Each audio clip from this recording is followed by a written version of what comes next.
بەناوی خوای بەخشندەی میهرەبان سڵاو ئازیزان لە بەژمارەی ئەم جارەدا باز لە کارنامەی حکوومەتی ماوە بەسەرچووی هەرێمەکەین بە تایبەت ئەو خاڵانەی کە پەیوەندیان بە نێوان هەرێم و حکوومەتی فیدراڵەوە بزانین ئایا ئەو کارنامە و بەڵێنانەی نووسیان وەلە پەرلەمان دەنگی پێدرا ئایا جێبەجێکران یان نا. بێگومان حکوومەتی ماوە بەسەرچووی ئێستا لە مانگی حوتی ساڵی 2019 لە بابلین پەرلەمانی کوردستان سوێندی یاسایین خوارد و کارنامەیەکیان نووسی.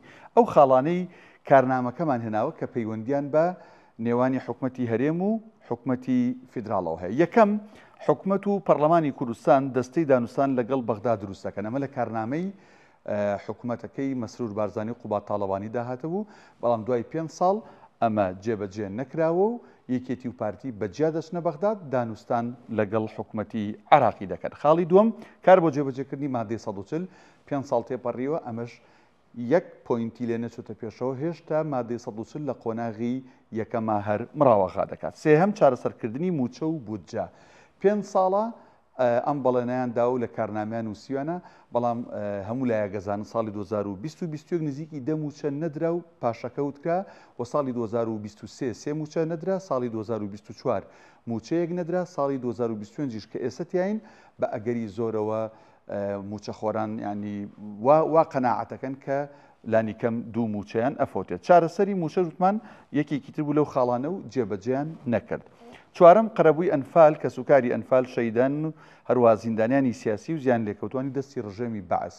ئەمەش 5 ساڵە تێپەڕیەوە بەسەر ئەو نووسینەی ئەو بەڵێنەی کە لە کارنامەکانە نووسیانە، بەڵام هیچیان بۆ جێبەجێ نەکراوە. پێنجەم، ئاساییکردنەوەی ڕەوشی ناوچە کوردستانەکانی دەرەوەی ئیداری هەرێم. بێگومان لە 150 خاکی هەرێمی کوردستان لە دەرەوەی حکوومەتی هەرێمە و لە ژێر دەسەڵاتی حکوومەتی فیدراڵدایە بەڵێنیاندا لە کارنامەیە نووسیانەوە کە ئێمە ئەو ناوچانە ڕەوشەکەی ئاسایی یەکەینەوە، بە نمونە شەنگال، کەرکووک، جەلەولا، بەڵام نەیانتوانی ڕەوشی ئەو ناوچانەش ئاسایی بکەنەوە. شەشەم، دەستەبەرکردنی مافی پێشمەرگە لە بەغدا بەداخەوە، ئەمەش جێبەجێ نەکراوە بۆ پێشمەرگە، بۆ هێزی پێشمەرگەی کوردستان هەم پێشمەرگیان یەک نەخستۆتەوە، هەم نەیانتوانیوە پێشمەرگە وسپای عراق ماف و ئیمتیازاتی چۆنە بەو شێوازە پێشمەرگەش ماف و ئیمتیازاتی هەبێت. حوتەم، یاسای نەوت و غاز لەلایەن ئەنجومەی نوێنەرانی عراق دەربچێت.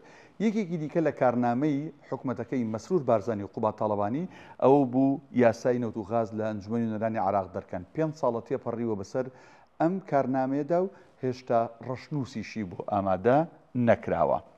هەشتەم، دەرکردنی یاسای دادگای فیدراڵی کە بێگومان ئەمەش یەکێکی دیکە بوو لەو بەڵێنانی لە کارنامەیە با بڵین دایان کە ئێمە دەمانەوێت لەم کابینێدا ئەم ئیشانە بکەین، ئەمەشیان نەبردەسەر و ئەمەشیان بۆ نەکرا. بەڵام ئێستا ئەم دوو لایەنە یەکێتی و پارتی بەم حاڵی حکومڕانیانەوە بەو هەموو خاڵی کە لە کارنامەیە لەگەڵ بەغدا لەسەر بەغدا نووسیوان و دانویست جێبەجێکە نیان کرد، بەڕووی قایمەوە داوای دەنگ لە دەنگدەران و هاوڵاتیانی هەرێمی کوردستان و موچەخۆرانەکەن بۆ ئەم هەڵبژارنەی کە بڕیارە لە 11 بۆ خوری شەشەمی ئەنجومەنی نوێنەرانی عراق بەڕێوە بچێت.